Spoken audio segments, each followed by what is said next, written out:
It's a pleasure to have you here, sir. And it is really our pleasure to have you coming here and speaking on the origins and evolution of the Western diet. Dr. Cordain is the world's foremost authority on the evolutionary basis of diet and disease. He's been featured on Dateline NBC, in the Wall Street Journal, the New York Times.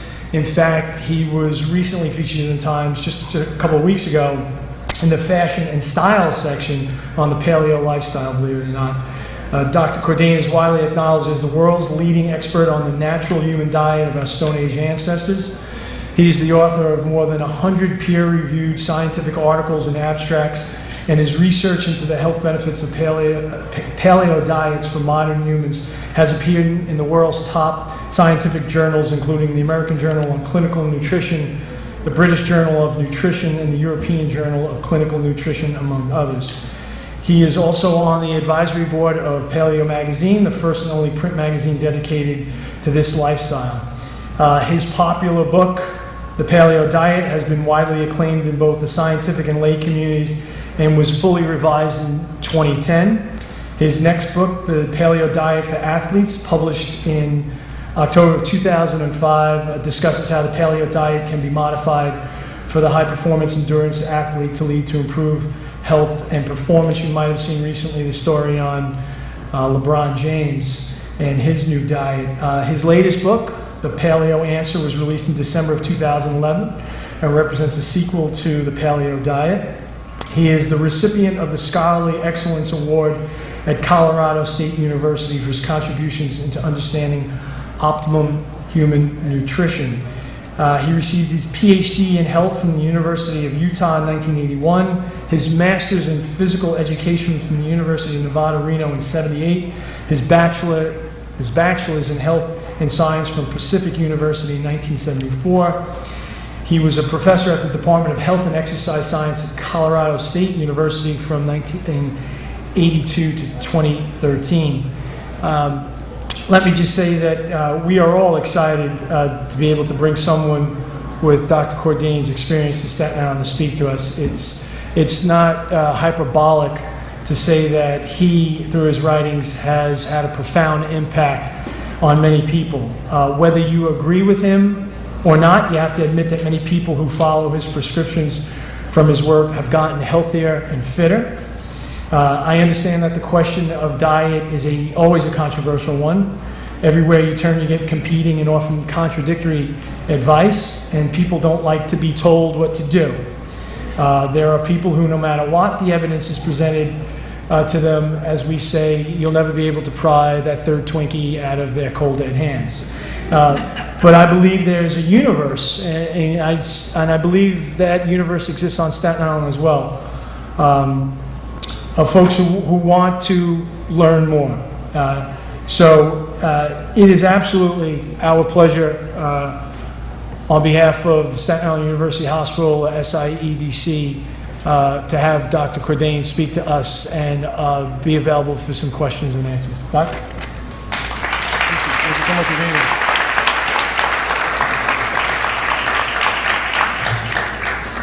Well, James, thank you for a very nice introduction, and I want to thank you and Chris and all the others involved in SIEDC for inviting me here. It's a great pleasure to be able to come to Staten Island and kind of deliver this paleo message that seems to have gone viral worldwide. So I'm just as happy as can be to be here.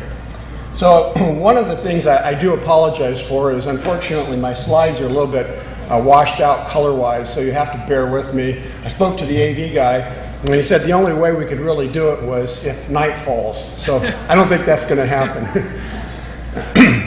Anyway, my talk, it's in kind of white lettering, and it might be hard for those of you in the back row to read it, but it's the origins and evolution of the Western diet, health implications for the 21st century. And this talk is based on a scientific paper we published in the American Journal of Clinical Nutrition a number of years ago.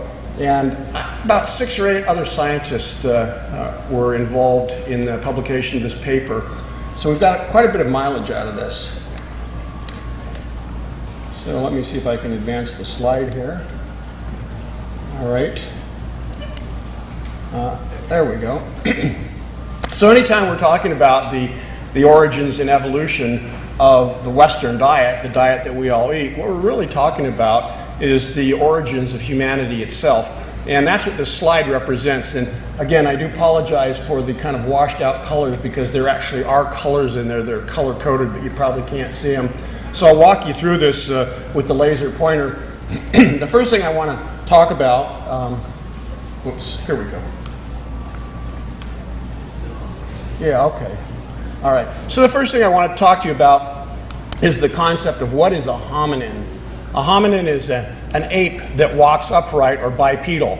So it's thought that there's been as many as 20 hominids that have existed since the evolutionary separation between hominids and apes. And so that period occurred roughly 5 to 7 million years ago. So if you see here on the side, this is millions of years. And these early fossils, we're not sure if they were apes or hominins. Each one of these boxes, as you see as we move up through the graph, represents a single species of hominins from the archaeologic record. Now, what does that mean? The archaeologic record are fossils and bones that have been dug up, and archaeologists and anthropologists try to put them into a genus and species. There's a couple other things I want to talk before we go on. We talk about the Paleo-Pleistocene diets. So we're interested in the diets of all these hominids from this split between apes and hominins up through until we become Homo sapiens. And so we are the only living hominin on the planet, and all other hominins, as far as we know, have become extinct. Now, they didn't have a single diet. We talk about the contemporary paleo diet and the books I've written about paleo diet. There was no single diet that all of our ancestors ate. It varied by geographic locale, by season, and by the foods and the ecologic niche that they exploited.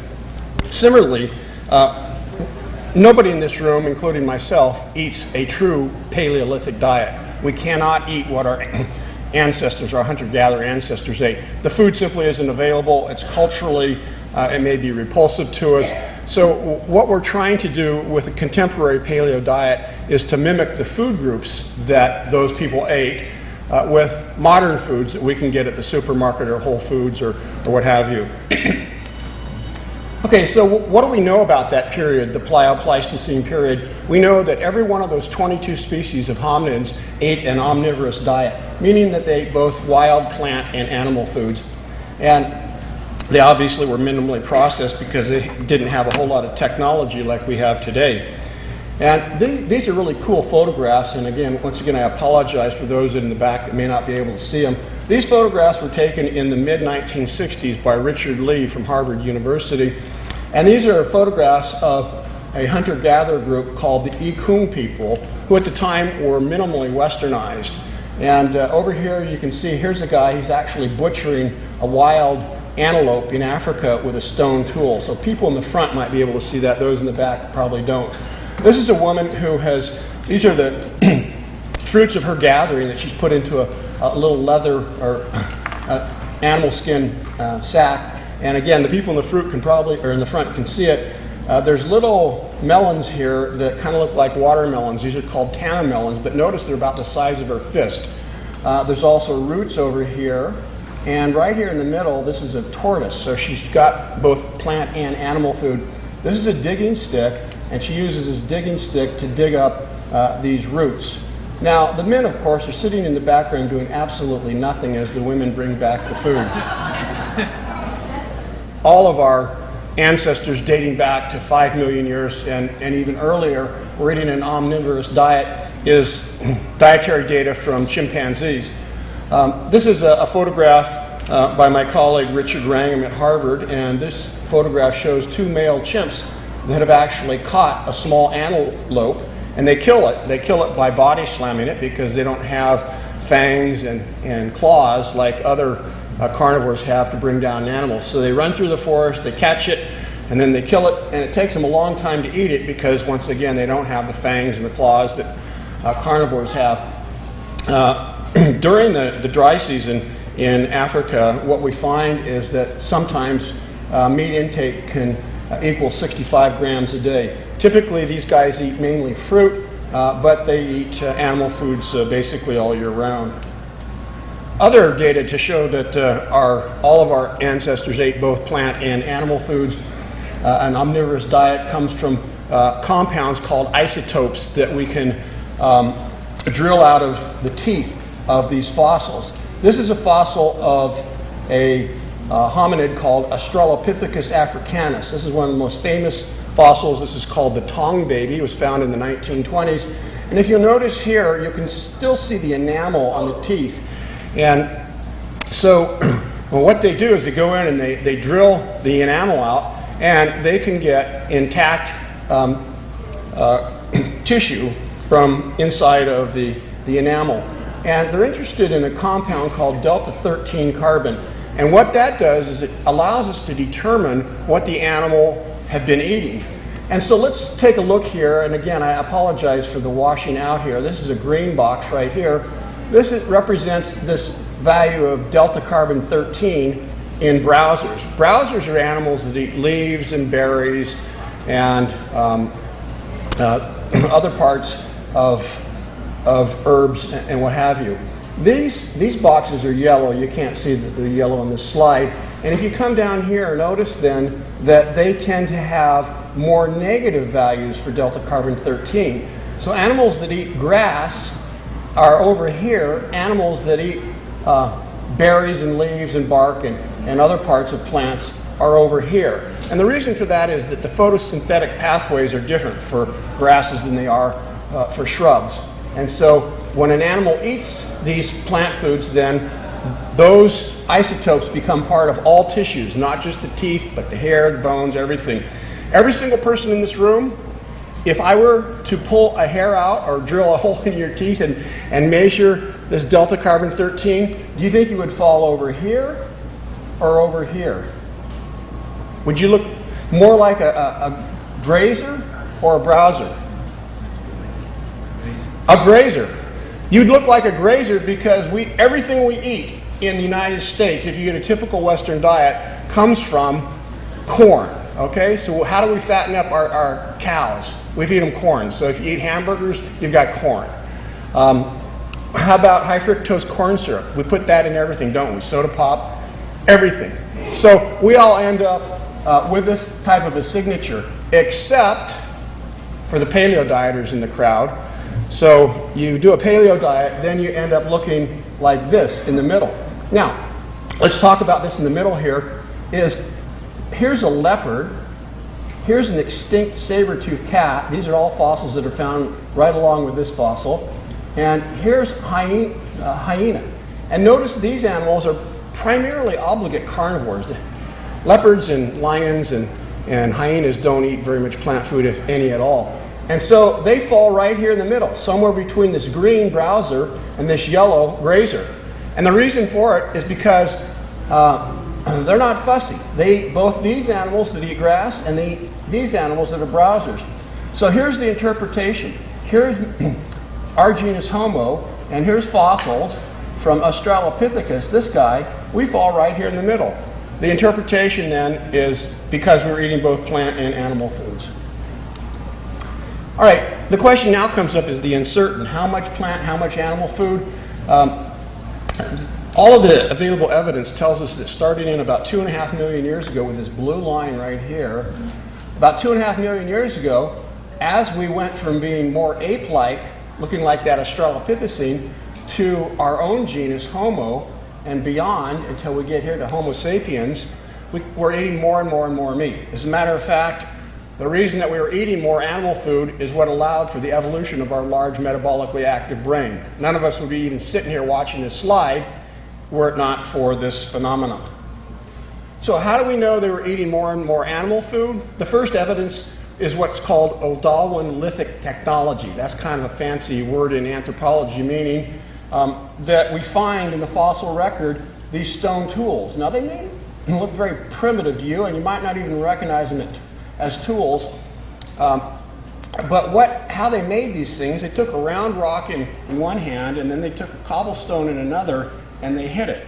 And what they were interested in doing are making these sharp flakes. And so what this guy has done, this is one of the guys, Sama, who found these in Ethiopia. What you can do is you can actually re-articulate these sharp flakes and put them back over here to this core stone, and indeed, you can see how the whole thing fits together like a puzzle. So they were interested in two things. They were interested in this chopper core and the flakes.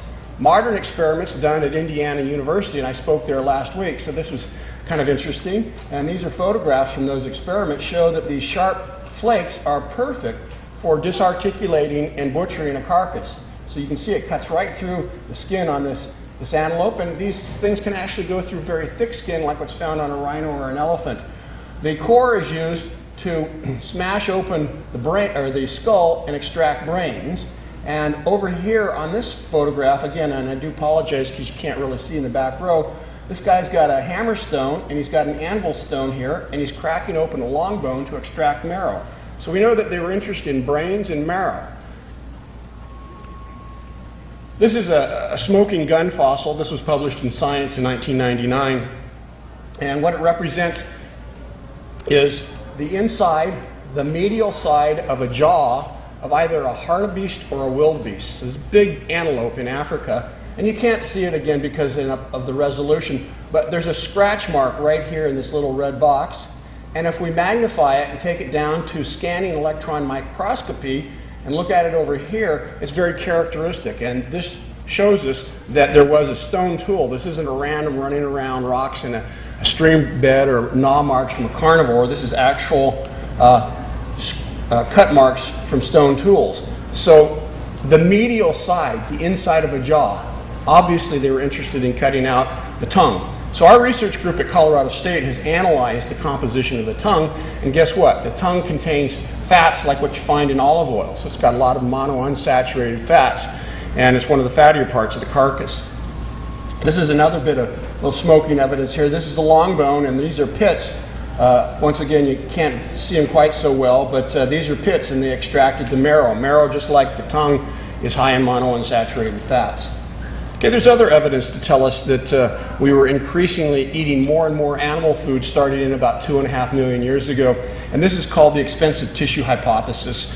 This is my colleague Leslie Aiello at, I'm not sure if it's at Oxford or King's University in London then, but so if we look at an average human, 65 kilo healthy human, this is how big our brain is, okay? We have a very large brain, and we have a relatively small gut compared to what we'd expect for other primates our size. So if we found another primate that weighed 65 kilos, we'd expect it to have a small brain like this and a large gut like this.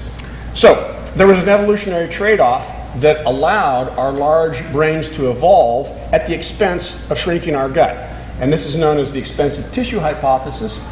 And in this slide, we go from a chimpanzee here to an Australopithecine. This is an early hominin, to a modern human. And you can see then that the guts relative to the body size gets smaller and smaller and smaller. Well, the idea here is that once we stopped eating like a chimpanzee, remember we were talking about chimpanzees primarily be fruitarians, eating mainly fruit. Once they changed their diet and were eating more energetically dense animal food like marrow and brains, then there was no need to maintain a large metabolically active gut. And so there was a relaxation of the evolutionary selective pressure that required a large metabolically active gut to eat all this roughage and high fiber food. And so the idea then, once again, is that we're eating more and more animal food. All right, this one is an absolute washout, so you can't see anything here, so I'm going to have to point it out to you. This is a map of Africa. So here's East Africa right here. Some of you may see the border.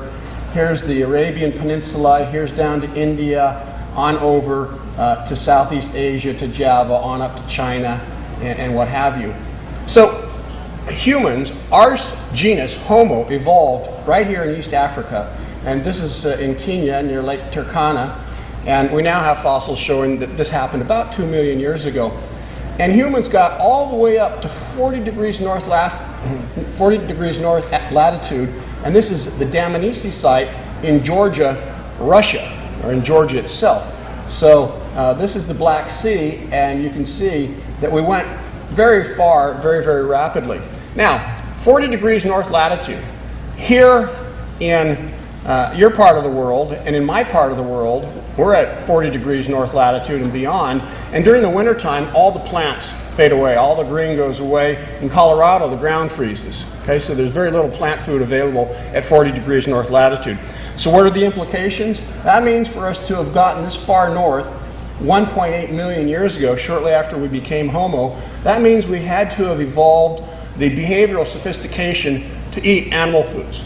There's only two possibilities. You can either scavenge them or you can hunt them.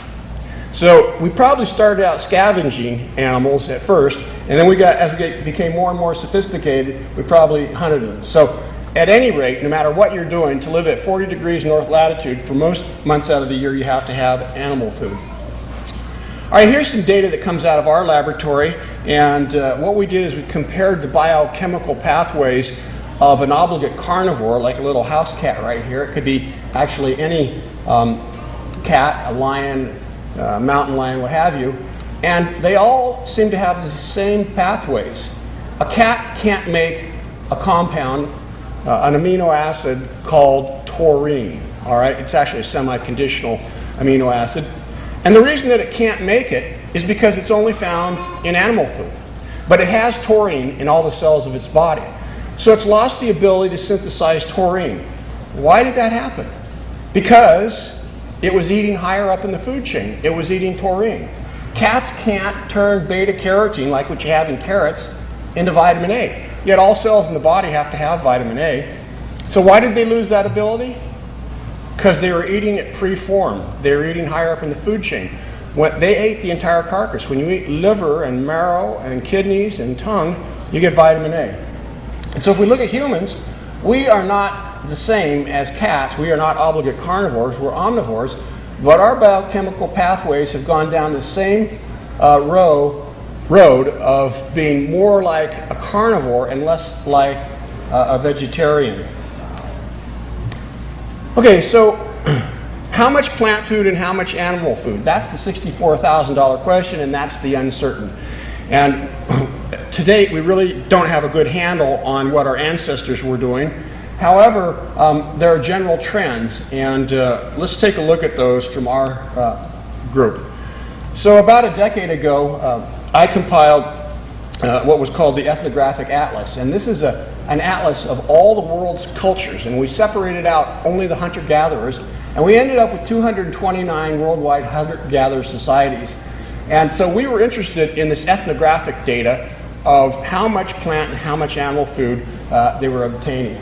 Well, what is ethnographic data? It's anthropologists and archaeologists going out into the field and making observations. So it's not hard science. It's science that's observational in nature, but it's the only thing we have because all those societies are now westernized. So we ended up compiling that data, and here's what we found. Let me walk you through this little graph. This is called a histogram. And we took these 229 hunter-gatherers and we divided them into the 10 categories provided in the Ethnographic Atlas. So there was 10 categories, 0 to 5% gathered plant foods, 26 to 35% gathered plant foods, and on over here to 86 to 100% gathered plant foods in their diet. And what I'd like to point out is this little blue column right here. This represents the median and the mode. The mode is the most frequently occurring number. So we divided all 229 societies, and the most frequently occurring number was 45. 45 societies fell into here, as well as the median. The median represents half the societies that fall above and half that fall below. So this is kind of the quote-unquote average. This is what the average hunter-gatherer was consuming. About 25% to 33%, a third of their calories is plant foods. We looked at the flip side of that, and the flip side of that equation is, that was plant foods. The flip side of that equation is animal foods, and you can see here then we do the same thing, and notice then that most hunting and gathering societies ate 55 to 65% of their calories as animal foods. I want to go back here just a minute to the previous slide and point another thing out. Is notice there wasn't a single hunter-gatherer society that ate all of their calories as plant foods, meaning that humans can't survive on an all plant-based diet unless they take supplements. So you will become vitamin B12 deficient if you follow a vegan diet unless you are supplemented or take fortified foods. Now here's the problem with ethnographic data is the majority of it is subjective. People go out in the field, somebody looks at it. What if it's a male? What if it's a male archaeologist or anthropologist goes in the field? Maybe he's focusing on the men and the meat and the honey. Okay? Maybe he's defocusing upon how much food the women bring in. So there's a lot of wiggle room in ethnographic data, and it's not for certain. So what we were able to do is to go into the literature, and I had a couple of my doctoral students tabulate the quantitative studies of hunter-gatherers that did exist, and there turned out to be 13 of them. But before we go on, for those in the front row and for the CrossFitters, take a good look up here. Can you see these six-pack abs on these guys? So it's very rare to see hunter-gatherers, in their prime at least, don't have that.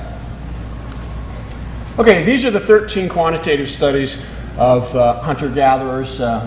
Number of people were involved with this. Kim Hill at the University of New Mexico and now Arizona were helpful in pulling this data together. So, and these are the citations. And so we compiled, here's the percentage animal food in their diet, here's the percentage plant food in their diet. And when I say quantitative, these scientists actually went out in the field and they measured the amount of food that these hunter-gatherers were consuming. Now, how did they do that? They get duplicate portions if they could, so they could measure it, and they did these measurements, and they obviously didn't eat it. They gave it back to the hunter-gatherers. And so identified the plants and animals that they were consuming, and we've developed what are called regression equations that allow you to calculate the total amount of fat and protein that are found in like a wallaby or a rabbit or actually any animal. And applying these equations, what we were able to determine then is the mean value was about 70% animal food and about 30% plant food. But the problem is the data is skewed because we have at least 2 societies in these 13 quantitative studies that had no choice other than to eat animal food. The Eskimos living at 60 to 70 degrees north latitude, as well as the Nunavut, and they skewed the data because they couldn't eat plant food. So when we took those out of the database, notice that there's amazing agreement between the quantitative data and the last data I showed you on the slide, that about 2/3 of the calories come from animal food, about 1/3 from plant food. So in trying to recreate a contemporary paleo diet, what is the way to go? I would say a little bit over half to 2/3 of your calories from animal foods and the balance from plant foods.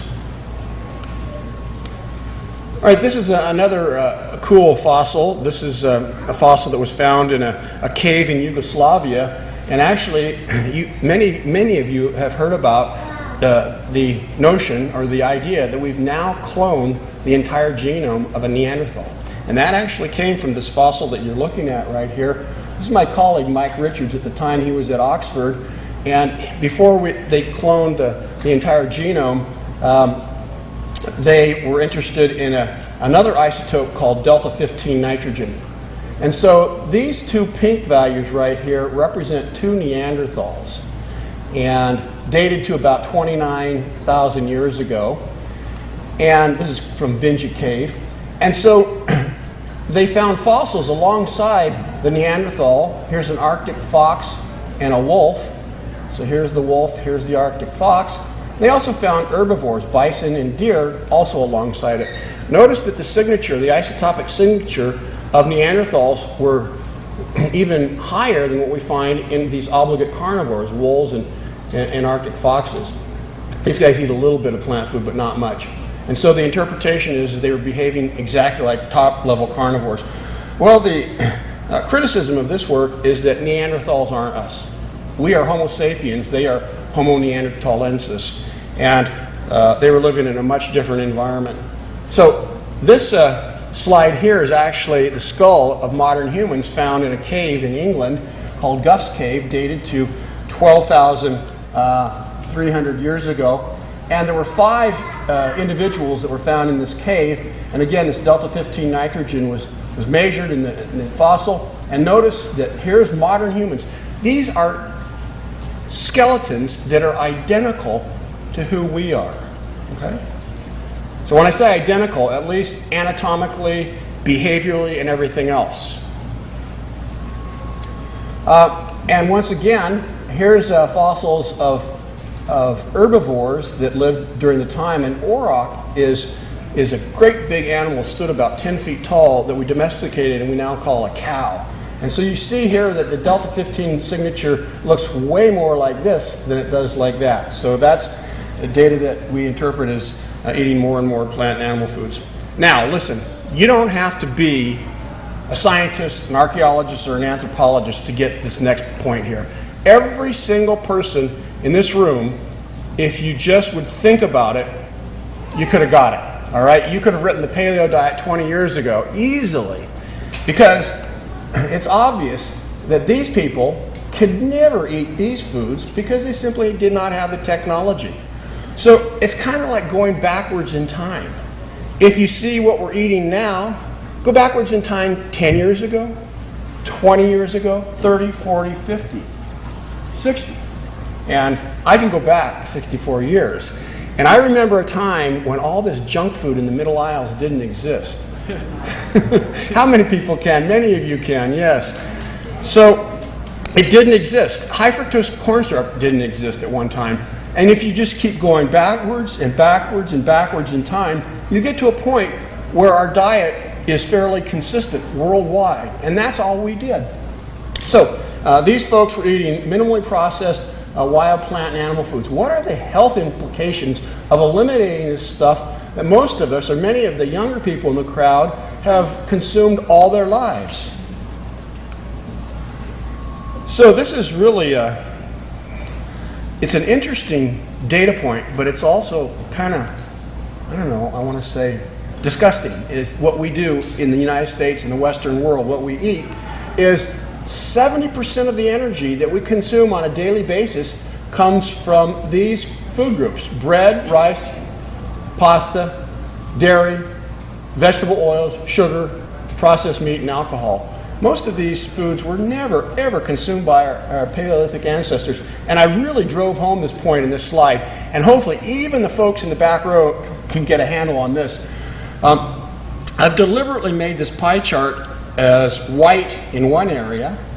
Here's dairy, here's grains, here's vegetable oils, and here's the percent that we eat for each one of these foods: 10.6, 23, 17, and 18. And then over here I've put all the rest of the foods: meat, fish, eggs, nuts, legumes, fruits, and veggies. These are all the colorful parts of the pie. And what happens, this is the basic concept of the paleo diet.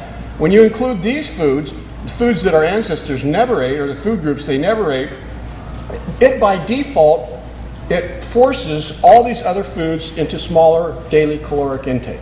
Now when you get rid of these foods, it takes all these more nutritionally dense foods here, and it makes our diet much more nutritionally wealthy and healthful. Now, let's talk about those food introductions. How did we get to this point? How did we get to the point of eating all this crap and processed foods? How did it come about? Well, what I'd like to point out is that 10,000 years ago seems historically remote. I don't think there's a person in this room that you could throw out 10,000 pennies on a table and say, wow, that's 10,000. We don't have a feel for how long ago that is. However, when we look at it from an evolutionary standpoint, human generation is 30 years. And if we divide this 10,000 years by 30, notice how relatively recent on an evolutionary time scan all of these foods came into play. Here's the first domesticated animals. Here's the first cereal grains. Here's the first evidence for dairy. And here's the first evidence for wine and beer. So does that mean people didn't have any fun prior to that time? I don't know.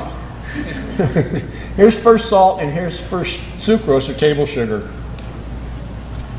All right, the Industrial Revolution. We're looking at about 200 years ago. And notice then that with the Industrial Revolution, we really start to come into play with the modern foods.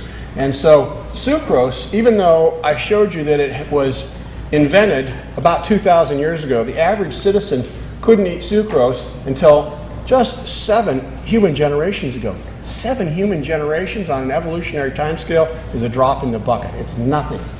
This is when the first feedlot beef was produced, starting about the 1850s in the United States. We were the people that did this first in the world.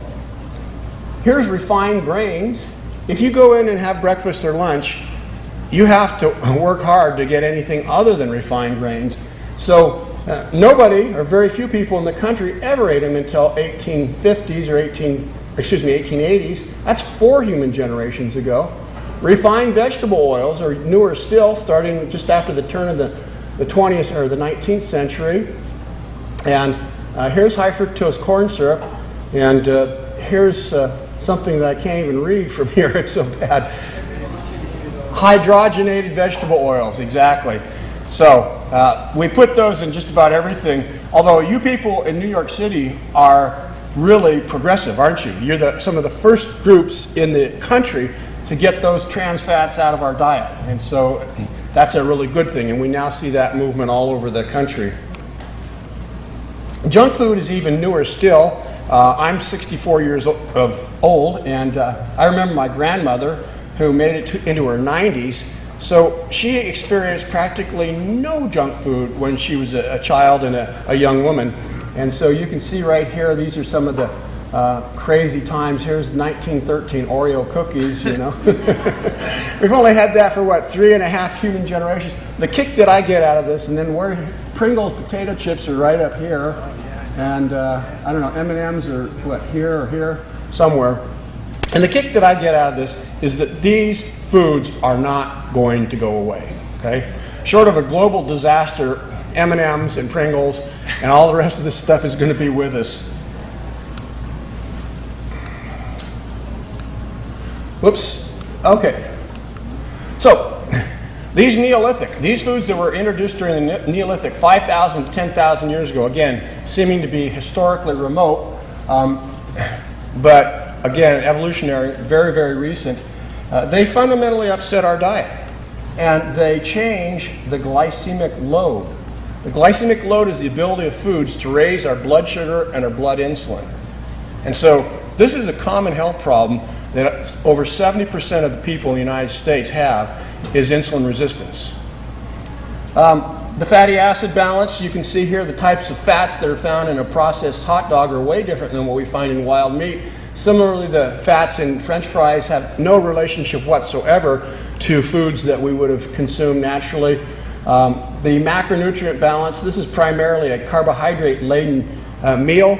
In ancestral times, the macronutrient, the protein to fat to carbohydrate ratio, we always ate more protein and less carbs than we do now. That's how it was.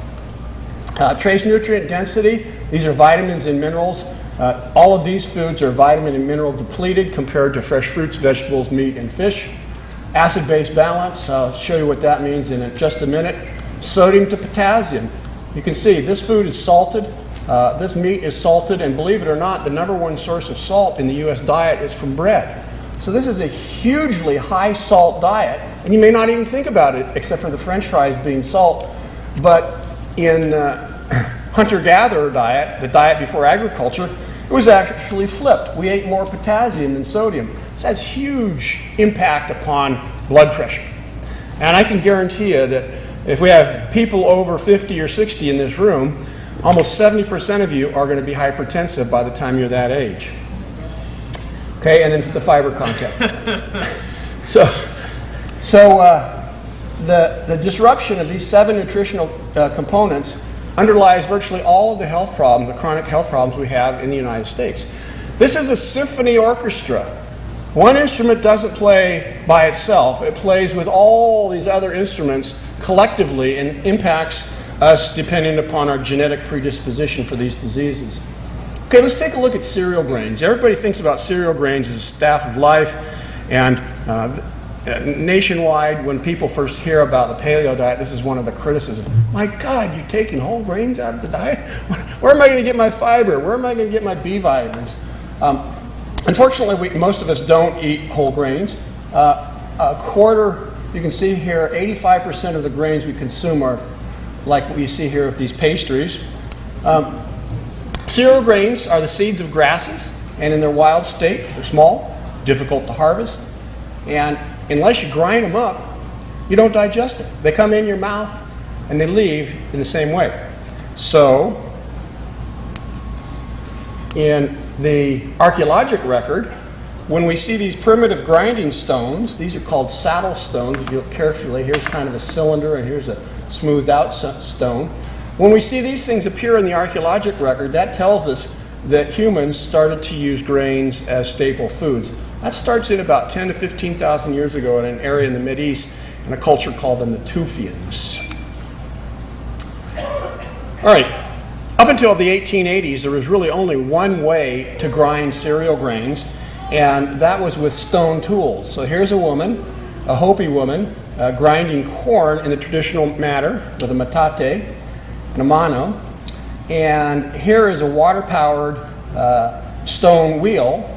And both of these techniques cause a process called 100% extraction to occur. So they ground up all the wheat berries, the corn or whatever, and they mixed everything together. The bran, the germ, and the endosperm. That's the white part of the grain. So when they did this, then it was healthier than what we do now. So starting about the 1880s, you can see this photograph. These are two cylindrical steel roller mills powered by steam engines at first and now by electricity. They fundamentally make flour differently than when it's made with a stone wheel. And what they do is they squeeze the wheat berry, and when they squeeze it, it allows the bran and the germ to be sieved off. And they don't stop there. Once they sieve the bran and the germ, then they put it through multiple breaks, and they produce a uniform, fine flour like what you're used to seeing when you make Christmas cookies. So the problem here, well, the difference is this, when you do it this way, it pulverizes and mixes everything together, and the particle size are all different sizes as opposed to uniform, small, tiny particle sizes. So this represents what happens to the glycemic index when we mill flour. Here's a whole wheat kernel, and notice then it has a very low glycemic index of 41. Remember, the glycemic index goes from 0 to 100. And as we start taking more and more fiber and germ and everything out, notice what happens. The glycemic index comes to a higher and higher value. So right here, which is typically where white bread is made, that flour has a glycemic index of 70, meaning it's a high glycemic food. So if you eat cereal grains, 85% of the grains we eat in this country are refined grains, you're getting a high glycemic load. Is it any wonder that 70% of us have diseases of insulin resistance by the time we're in our 5th and 6th decade? These are high glycemic index foods on a tabular form. And so you may think about some of these, like Cheerios. Aren't they branded as heart healthy? They're not heart healthy at all, okay, from a glycemic index perspective. They have a little bit of soluble fiber, but my God, look at this. They're way up here on the list. So here's high glycemic index foods, and here's low. These are kind of arbitrary numbers. These are set by my colleague Jenny Brand Miller, University of Sydney. So what's wrong with eating high glycemic load carbohydrates? Most of you have probably heard of the metabolic syndrome, type 2 diabetes, hypertension, coronary artery disease, dyslipidemia. Okay, that means reduced HDLs, elevated triglycerides, elevated VLDL, and obesity and gout. I don't think there's a person in this room that can raise their hand and say that they've never known a single person in their life that didn't have high blood pressure, type 2 diabetes, obesity, and to that group you can add acne as well. Cereals are net acid producers. All foods report to the kidney as either acid or base. Notice that grains are net acid producing. These are color coded. These are all in red. You can't see it. And the only base producing foods are fruits and veggies. Unfortunately, we don't eat very many fruits and veggies in this country, do we? And that's what this slide shows. We have in the United States a acid yielding diet because The foods that we eat mainly are grains, meats and fish, cheese, and salt. Salt is also net acid yielding, and we eat very few fruits and veggies. You can see only about 4% of our calories come as vegetables. If we take French fries out of there, it's even worse. And then refined sugars and oils are neutral. Okay, the diseases associated with a net acid yielding diet are osteoporosis, hypertension, kidney stones, and stroke. So, go to any emergency room here in Staten Island or in Fort Collins, Colorado, and you see the results of these two continually. Somebody has these incidents, kidney stones and strokes. And these take longer to appear, and they don't cause problems except after they result in an event. When we refine cereal grains, it reduces the nutrient density of the grains. This in brown represents whole wheat, and this represents white flour. And so you look at this slide, you can see for all of these vitamins, the amounts and concentrations of vitamins are severely reduced. We realized this starting after World War II in that these B vitamins produced a variety of diseases, so pellagra, beriberi, and what have you. So starting after World War II, it was mandated to enrich these three B vitamins into our white flour. Iron was also put in. I'll show you that on the next slide. However, we didn't do anything with B6, and until 1998, we didn't do anything with folic acid or folate. And so both reductions in B6 and folate seem to increase the risk for heart disease. However, we made what I believe to be one of the worst decisions in the history of U.S. public health when we made this mandate in 1998. In 1998, the USDA, along with the Centers for Disease Control, decided that the entire population, all 300 million of us in the United States, should now start eating a compound called folic acid. Folic acid never existed on planet Earth until the chemists at Leaderly Labs in 1948 synthesized it. So until 1948, nobody ever ate folic acid. Folic acid is not the same as folate. This is the natural form of the vitamin. This is the synthesized portion. We're now starting to regret that move, and it was done to prevent neural tube defects, spina bifida primarily, and encephaly. But the problem is that we had an enormous increase in the decade since then of epithelial cell cancers, breast, colon, and prostate. So we seem to trade off the total deaths from folate from spina bifida, which actually turned out to be about 150 deaths per year when we looked at pre-post folic acid fortification. So in a way, we saved 150 children, which is a good thing. But on the other hand, we now believe that 30,000 people have increased mortality because of that decision. This is what happens to the mineral density when we refine grains. And you can see all the minerals, calcium, chromium, everything is reduced when we compare whole wheat to white flour. But you know what? It doesn't matter. Why doesn't it matter? Because whole grains contain phytic acid or phytate, and we can't absorb it anyway. So it looks over here like, wow, yeah, if you eat whole grains, you get a ton more calcium, you get a ton more iron, more magnesium. No. It's a wash because of the phytic acid. Okay, some people that encounter the paleo for the first time say, my God, you're reducing entire food groups. Why are you taking out whole grains? Whole grains are a great source of fiber. Where are you going to get your fiber? Wrong. So here's the total fiber content per 1,000 kilocalorie sample. And notice then that whole grains are relative lightweights compared to fruits and vegetables. So if you take grains out of your diet, you're actually increasing the fiber content of your diet. This is the laundry list of diseases that are associated with low fiber in the diet.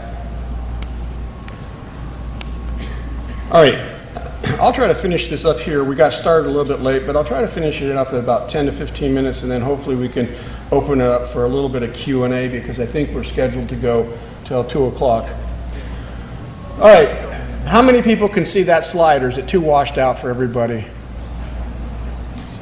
All right, so one of the questions intuitively that comes up is like, wait a minute, Cordain, you're eliminating two food groups, grains and dairy. Well, have you ever tried to get close to a wild animal? I know on Staten Island there's not a whole lot, but in Colorado there are. So you can't even approach wild animals. Can you imagine getting out there and trying to milk them and do this? So you have to domesticate them. And this photograph is kind of an exaggeration. These are Cape buffalo. This is actually a great big bull. But behind him is a female right here. And you can't get close to these animals. So you have to domesticate them. And we didn't domesticate animals until 10,000 years ago. So let's talk about dairy. Dairy comprises about 10% of the calories in the typical U.S. diet. This is how it's broken down: whole milk, cheese, butter, and others. About 10%. What's wrong with dairy?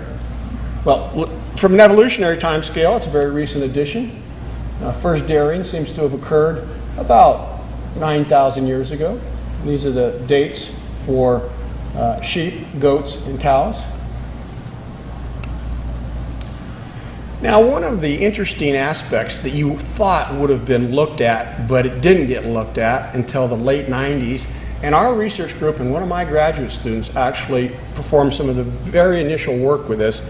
And what we were interested in was looking at the glycemic index of dairy foods. And so remember, here's a high glycemic index food, greater than 70. Here's a medium, here's a low. And so look at dairy. At least on the surface, it appears to be very helpful. A low glycemic index. It doesn't jack your blood glucose or insulin levels up. Yet, when we look at its insulin index, it's paradoxically high. One is low and one is high. So this is my graduate student, Garrett Hoyt, and in 2005, we were the third group in the world to point this fact out. Well, does that matter? Is that a good response or a bad response? We believe it's a bad response. And in animal models, when you force feed young calves milk, we call that veal, when we slaughter them, they all become insulin resistant, hyperglycemic, and they get glucose running into the urine. So how about humans? There's only a single human study performed by Kristen Hoppe and her group they are, I believe, in Copenhagen. And what they did is they took 24 8-year-old boys and they gave them 53 grams of protein, either as milk or as meat, daily for a week. And then they crossed them over. And they measured insulin sensitivity. And what they found is that when they were on the milk arm of the diet, they all became insulin resistant, which is not a good thing. That is a condition that precedes all of these diseases, and metabolic syndrome and what have you. And when they're on the meat arm of the diet, the insulin resistance faded away. So we need to repeat this this experiment in adults, and it hasn't been done yet, and I'm trying to convince a few scientists around the world to do it. All right, I love this slide when it comes out in color, but you can't really appreciate it here. But what I have here, this is a photograph of a mule deer from Colorado, and this is what its meat looks like. You can't really resolve that. These are grass-fed cows, also from Colorado, and this is what their meat looks like. And this is a grain-fed cow, also from Colorado. We have some of the largest feedlots in the world, and this is what their meat looks like. So even the people in the back row, you can see this meat, can't you? See how it's all marbled and filled in with fat, and these are basically all red. So prior to agriculture, all humans ate the entire carcass of wild animals. They didn't only eat the meat. When you think about meat, what do we think about? We think about muscle meat, don't we? And we think about meat that's been produced in a feedlot. So that's what most of us in this room probably eat, unless you're a CrossFitter or you have a little bit of extra money to buy grass-produced meat. And again, the slides don't do justice, or the system here, or the environment here doesn't do justice to this slide. But this is what processed meat looks like. Here's salami, bacon, ground beef, hot dogs, pork ribs, T-bone steaks. And notice the incredibly high fat content. This is fat based on energy. And so you can see hot dogs are not really meat at all. They're fat disguised as meat. Look at that, 82% of their calories come from fat. Same way with pork ribs, T-bones, or excuse me, bacon, and what have you. So wild meat doesn't look anything like what we eat on a regular basis. Let me show you what wild meat looks like. With wild animals, these are caribou up in the far north, and their body fat waxes and wanes seasonally and yearly. And once we domesticated animals, we were able to put them in pastures and corrals and feed them forage and fodder. And so they could get fat any time of the year round if they had forage and fodder. And so we weren't stupid. Our ancestors weren't stupid, the early farmers. They slaughtered the animals at peak body fat percentage. This is what body fat looks like in a wild animal. This is caribou over the course of the 12-month period. And you can see here, this is January through December. And you'll notice then that body fat waxes and wanes. This is a bull, a mature bull, a young bull, and a female. And if we average all three of those together on this slide over the course of 12 months, notice then that body fat remains relatively low. For the entire year in these caribou, it's only about 6%. And only in the fall and the early winter does it rise above that. This is a beautiful slide. If you could see the resolution, this is a photograph I took of a deer from Colorado in a processing plant. And you do have deer here. Deer hunting, white-tailed deer is big in this part of the country. So there's virtually no fat whatsoever on the outside part of this body, and it produces steaks and chops that look like this. Here's a photograph taken in a slaughter plant in Colorado, and you can see these animals are grossly obese. They have 4 and 5 inch thick layers of fat on the outside of their body, and they produce meat that looks like that. Well, the problem is that when we feed our animals artificially grains in a feedlot, it makes them very sick. They also become insulin resistant, they become obese, and it's very difficult for vets to keep the animals alive for the 14-month period in which they are put in, or the 7-month period in which they're put into a feedlot. It causes the fatty acid balance to change. We get more omega-6 fats, less omega-3s. The protein to fat ratio changes. We get more fat, less protein, and that causes the vitamin and mineral density to decrease. So even though this is really tasty meat, it's not very nutritionally good for us. This is just data that I have and we've published, and it simply shows how the omega-3 to omega-6 ratio changes. The green, which you can't really see very well here, represents the omega-3 fatty acids, and the yellow represents the omega-6s. And so obviously then grass-produced animals have much higher omega-3 fatty acids and much lower omega-6s. And corn or grain-fed animals then have higher omega-6s and lower omega-3s, which is not a good thing for us when we eat the meat. So this is a photograph of a grass-produced steak versus a grain-produced steak, and this shows you that we cut out about half of the long-chain omega-3 fatty acids. This is the laundry list of diseases that are associated with low omega-3s. If you get one message out of this lecture, this is the one thing you should get, is that if you currently don't eat fatty fish or you currently don't supplement your diet with long-chain omega-3s, start doing it. So it's going to help to reduce the incidence of cardiovascular disease.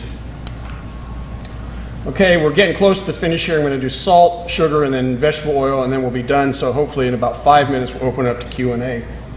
So we eat about 10 grams of salt a day, and amazingly most of our salt comes from processed foods and a little bit from what we shake at the table, but practically nothing in naturally occurring foods. The majority, it comes from grains and breads and baked products. So you go paleo, you get the breads out of your diet, you're going to reduce the salt in your diet.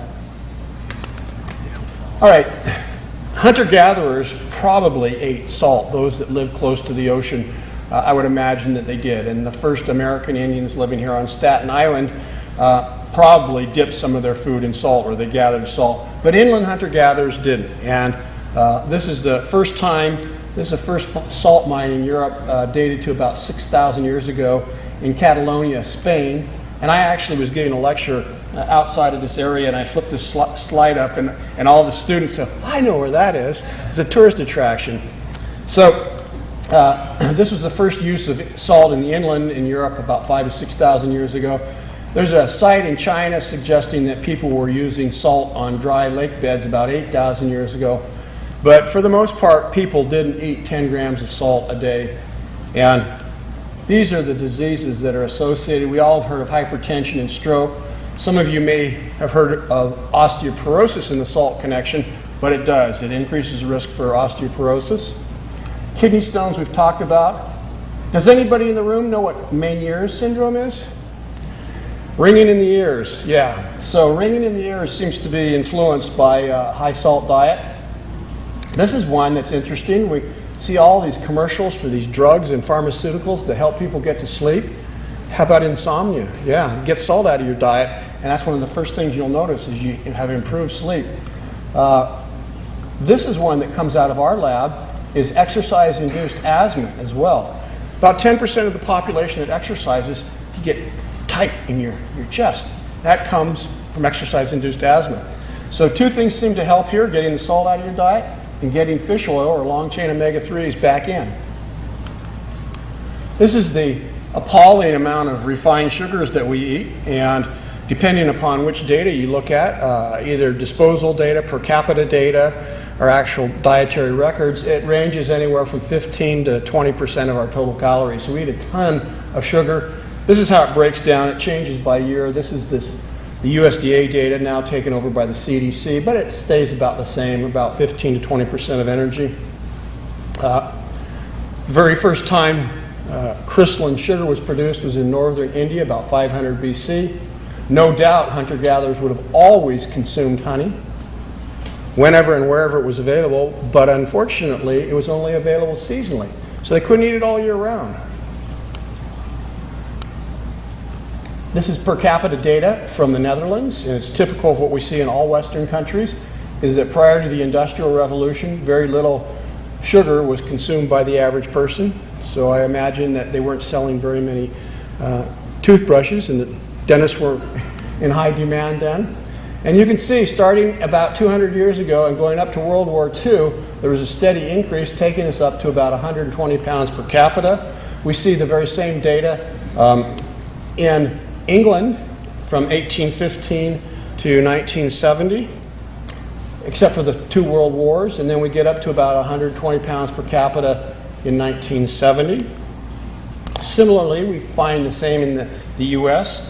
We're up to, we peak out in 2000 at about 150 pounds per capita. We've actually done pretty good, and I think this has to do with some of the education programs like what we have here with this group, of getting the information out to the educators, the public school system, and sugar is not a good thing to have in elementary schools or high schools or any place else. So getting that out of the diet through legislation has seemed to make a difference. So you can see we're down a little bit in the most recent tally. Up until 1960, the type of sugar that we ate in our diet was sucrose, table sugar, what you see out here, they put for your coffee and what have you, the powdered granulated white stuff. Beginning in the 70s, it was economically feasible to manufacture high fructose corn syrup.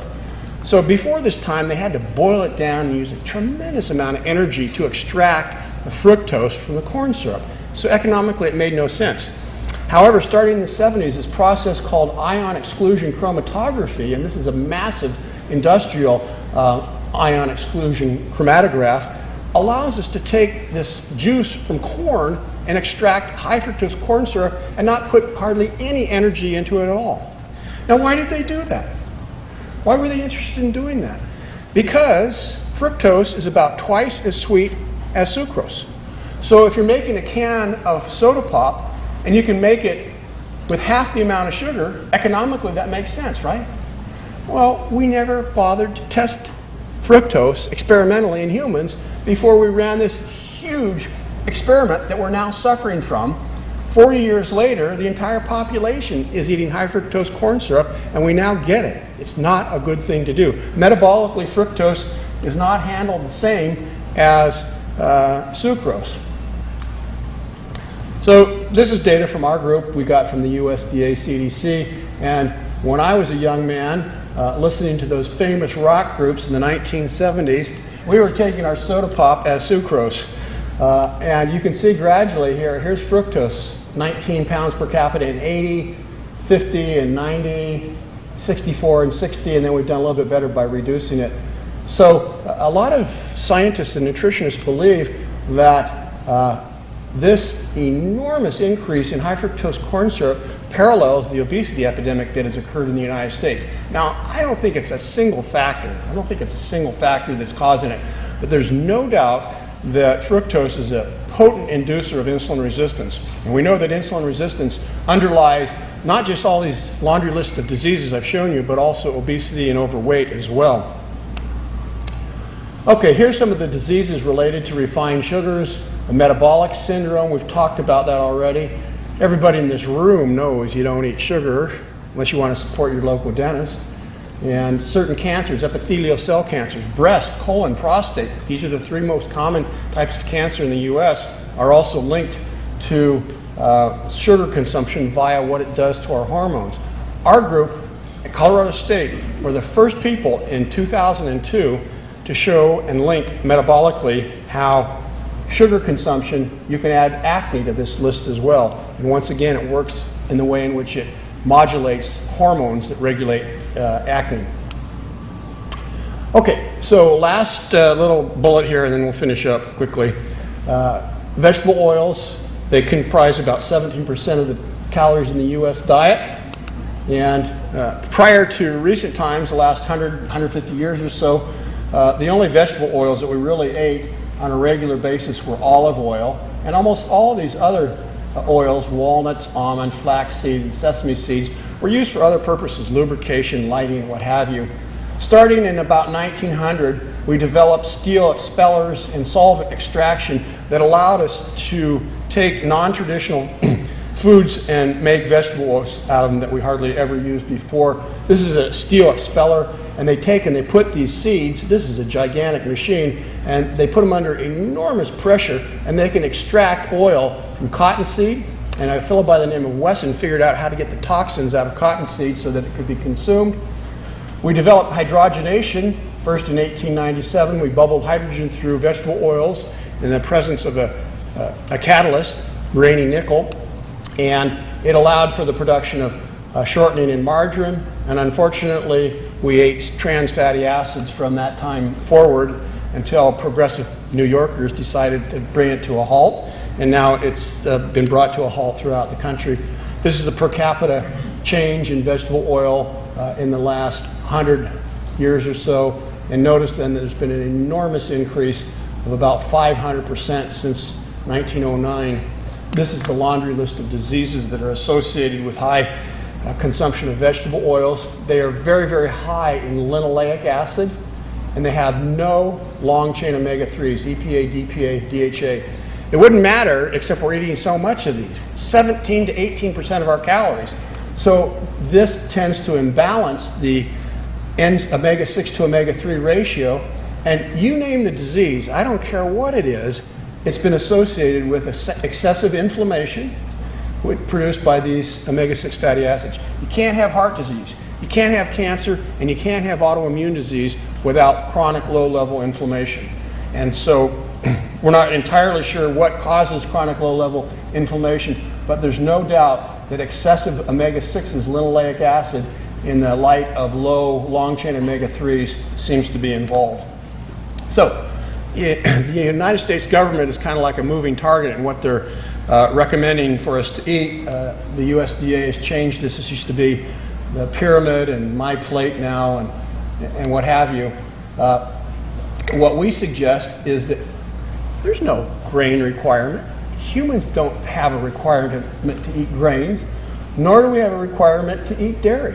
Every human that ever lived on the planet up until 10,000 years ago scratched these two from their diet. So we do quite well. As a matter of fact, the nutrient density of our diet actually increases when we get these two foods out of our diet. So this is what I recommend: fresh fruits and veggies, nuts, certain healthful oils, fish, seafood, grass-produced meats if you can afford them. And thank you very much.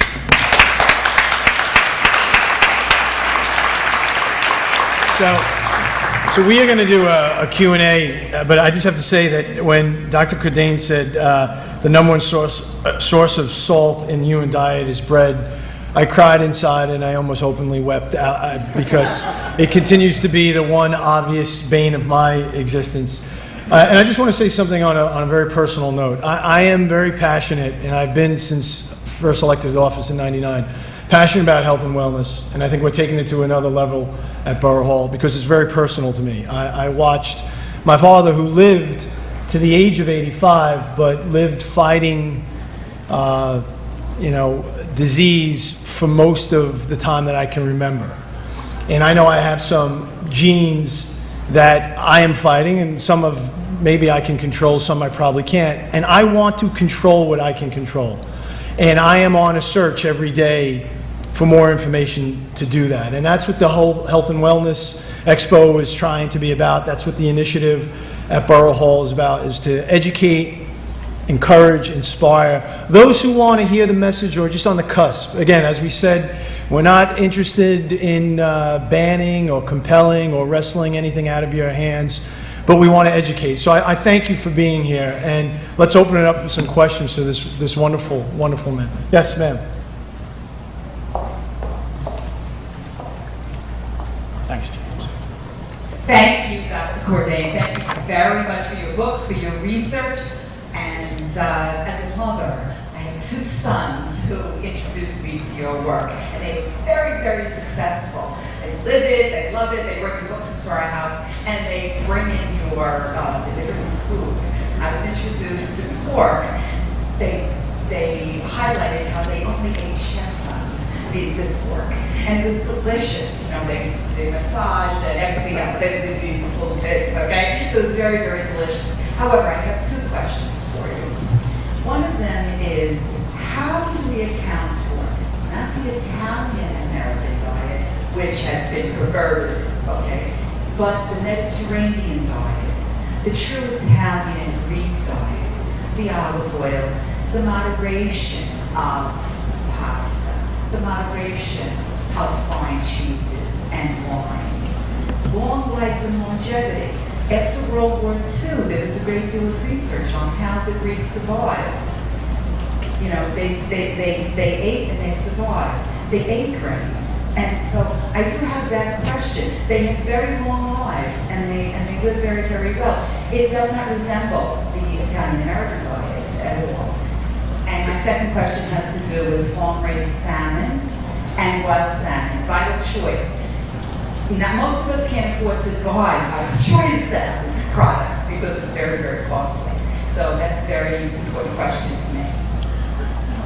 Okay, to answer your first question, the question is, if we were to contrast paleo to the Mediterranean diet, which, quote unquote, is a very healthful diet, well, I would agree that the Mediterranean diet is more healthful than the standard U.S. diet, but I wouldn't agree that it's more healthful than the paleo diet. I just got back from a conference in San Francisco in May in which I was pitted, quote unquote, against a nutritionist from Harvard. That's where a lot of the research about the Mediterranean diet comes from, my colleague Walt Willett.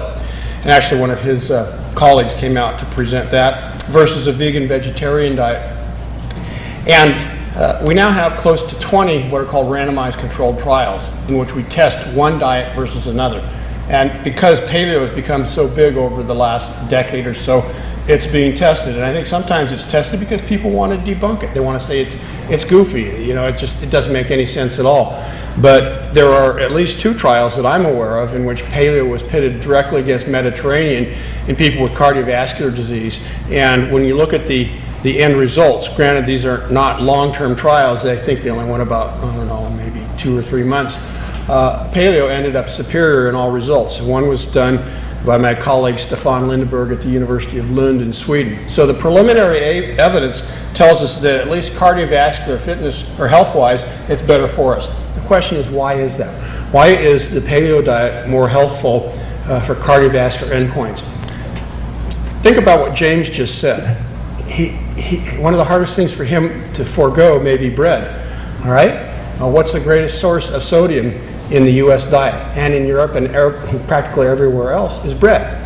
So paleo diet doesn't have bread, and without bread, it automatically lowers the salt content. You lower the salt content, it reduces the risk for hypertension, stroke, and other salt-related diseases, also osteoporosis. Okay, let's talk about the Mediterranean diet. They don't eat a lot of meat. They try to replace meat with fish, which is a good idea. Yes. But they also eat cheese on a regular basis. And so I've been to Greece, I've been to the Mediterranean countries, and in Greece, how many people here have ever had feta cheese? It's about the saltiest cheese you can get, isn't it? Mm-hmm.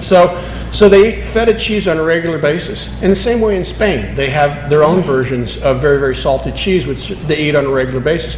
The good thing they do is they eat a lot of fruits and veggies. Mm-hmm. So I think that the Mediterranean diet can be a healthful diet, but the paleo diet is healthier still. There's an evolutionary basis for this. There's a historical basis for the Mediterranean diet. So also Artemis Simopoulos is a very good friend of mine, and she's from Greece, and she's a very well-known scientist involving omega-3s. So getting fish back into the diet is a really good idea. Second part of your question has to do with the fish question is farm versus wild salmon.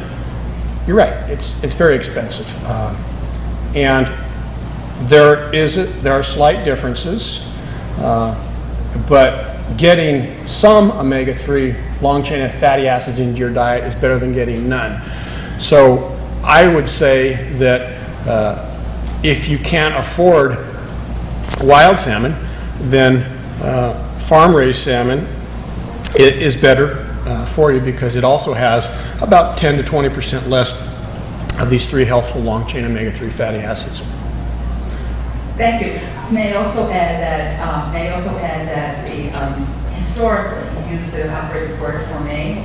I have a very open mind because I've seen my sons lose weight and I've seen, it be very successful. But historically, the Mediterranean diet, because of the longevity aspect of it and the moderation and the exercise, walking those hills in Italy and Spain and Greece is another aspect. So maybe Americans need to move more. If you're interested, I actually think on Facebook you can see my debate.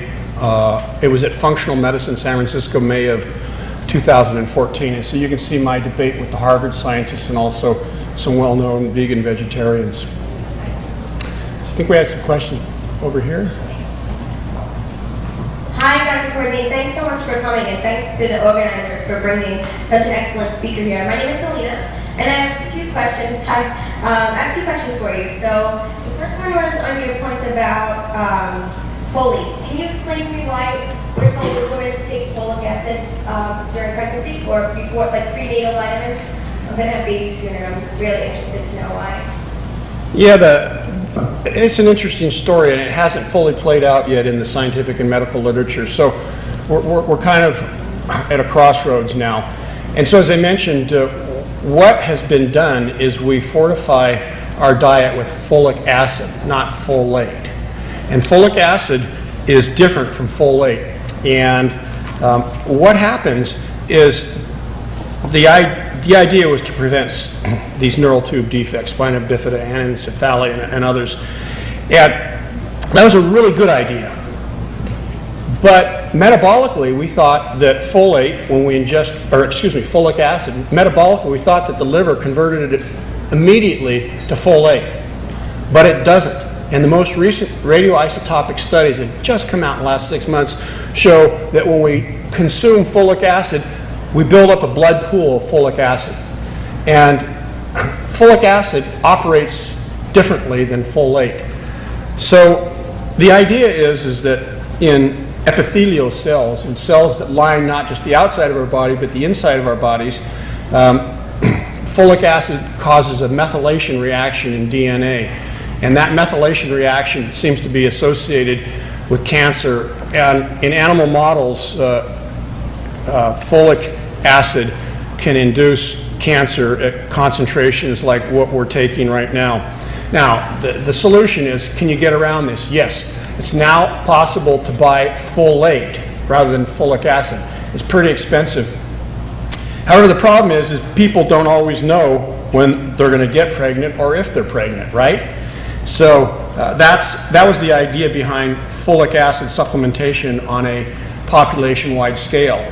However, the point that I made is if we look at the number of deaths from neural tube defects prior to folic acid fortification in the U.S. diet, it was around 1,500.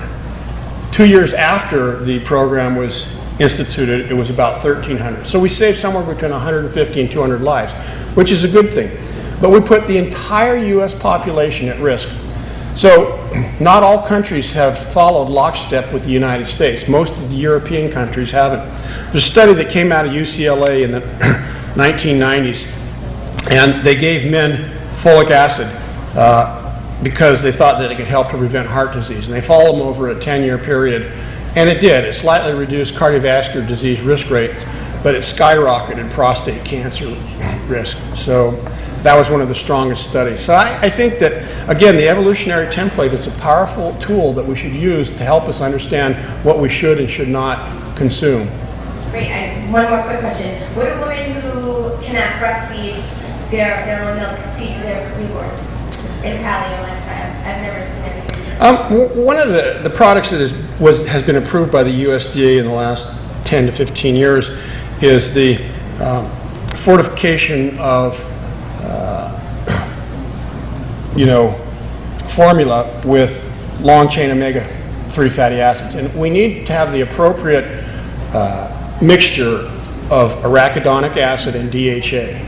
And you don't need any EPA. EPA is a very, very bad thing, like what you get in fish oil. Don't ever feed your infant fish oil. But there is formula now that contains arachidonic acid and DHA in the proper concentrations like what we find in mother's milk. So I would say find a formula that is enriched in DHA and arachidonic acid. Most pediatricians are on board with this now. They get it. So a lot of women can't necessarily breastfeed, and that you don't have any choice. So hunter-gatherers, believe it or not, they didn't wean their children until age 2 to 3 and even beyond. And most women don't want to do that. See that in a lot of different cultures. They do the same thing. Yeah. Thank you. Yeah. Over here. You can go next. So I also have two questions. One is, how do you guide somebody who has some digestive issues with high fiber diet or can't really process red meats, things like that? The other question I have is, how do you guide poor people to eat this way when grains are ridiculously inexpensive and widely available? How do you guide somebody to purchase omega-3 fatty meats and grass-fed and fish when bread and cheese is, 30 cents a serving? Well, I think your point is well taken, and in all of my scientific papers, which are available as PDFs at my website, I've addressed this issue at least 2 decades ago.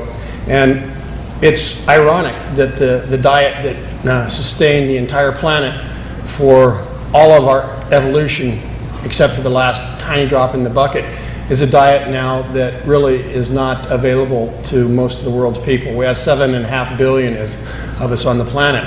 And most of the world's people, if we didn't have cereal grains and legumes, there would be massive starvation on an unprecedented,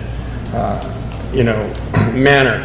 However, having said that, in the United States, the middle class person in the United States is not suffering from diseases of underconsumption. They're all suffering from diseases of overconsumption. There are people in the United States, we can divide into the haves and the have-nots. And many people in the inner city and in barrios and other parts of the country that don't have the access to food that middle class people have. Your point is very well taken. However, part of the problem is, is legislative in nature. It's political, and I'm not up here to speak politics, but it's the United States government that subsidizes corn farmers. In Colorado, a corn farmer can lose $100,000 on their crop. They don't make any money at all. So if they didn't make any money, they stop growing corn. All they do is they take their ticket in to the local USDA office and they say, I just lost $100,000. The government not just recovers that, they make money. So Uncle Sam is subsidizing this enormous production of corn. And why not do it if you're interested in making money? Uncle Sam indirectly is subsidizing the growth of meat in feedlots, because what do we feed our cows? We feed them nothing but corn in feedlots. So that's not a very good thing. So the circle kind of is a noose that tightens itself. Why don't we subsidize produce, farmers market, healthy foods, and let's give food stamps and make sure that people make healthy choices with it. So, or have some sort of incentive to get more food when you take a healthy choice than less food. So those are political issues that I'm too old to get involved in. But your point is well taken, thank you. Actually, I think this gentleman here had a question. Oh, okay, go ahead.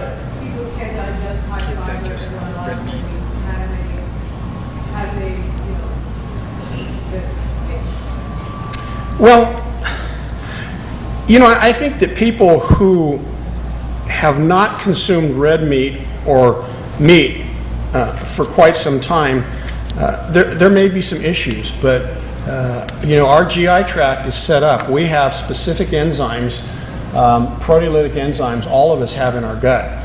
So when you say you can't digest it unless you have, you know, unusual health issues, we all have the same basic physiology, and we have what are called proteinases. We have enzymes that break down proteins, and whether those proteins come from meat or vegetables, those enzymes don't know the difference. So, you know, I'm not really certain what you're talking about. Now, when you say fiber, if you look at gluten sensitivity, it's a huge issue, isn't it? You got gluten-free this, gluten-free that, gluten-free everything, right? Whereas 20 years ago, there was no gluten-free.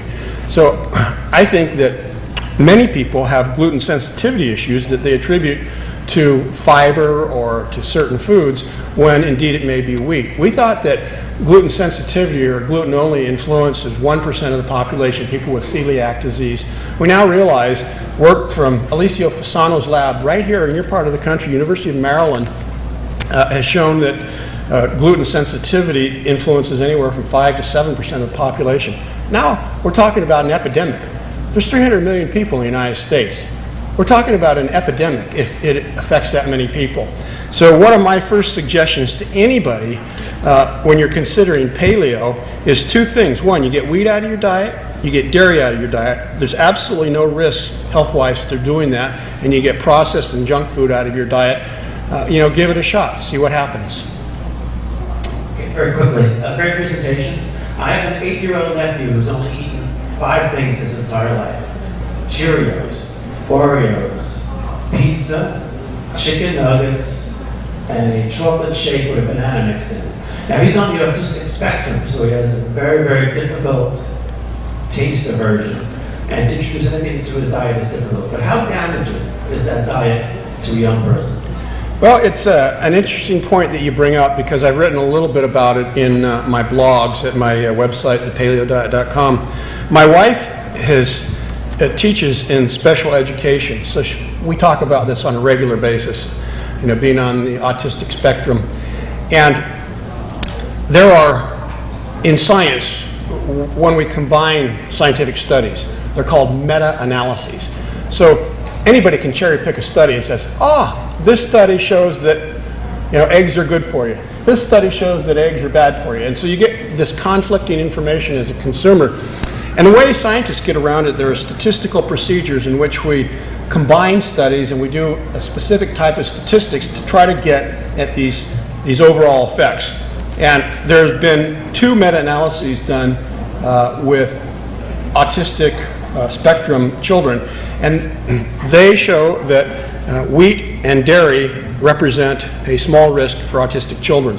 What we need are what are called randomized controlled trials. And with randomized controlled trials, we actually take children that have a risk, maybe twins, and you try to put one or the other on and off and see how things progress. Sometimes it's not ethical to do that, so, but we will eventually see randomized controlled trials in human beings of grain and dairy-free diets. Now, why do I say that? Because when we look at autism and autistic spectrum diseases, there's some pretty good evidence to suggest that they're autoimmune in nature. And autoimmune conjures up a black box for scientists, and it is. It's like what cancer and heart disease were 100 years ago. We had no idea what caused them. And same way with autism and autistic spectrum. But as we start closing in on it, it seems like it's an autoimmune disease, and it seems like that our body's own immune system is looking at nervous tissue and saying, hey, this is a foreign invader, and we need to do something about it. So there's no risk. There's absolutely no risk to taking your children off of milk and grains and trying to do healthier. And I'm sure that there are websites and blogs right now. You know, this new world, this brave new electronic world we live in, you can, and I'm not saying they're reputable, but you can find other people that have similar problems, and these are their anecdotal experiences. You don't have to believe them, but I can tell you that there is no risk to any child by doing that. And maybe one more question, and then I think, James, we're just about at the end of the rope here.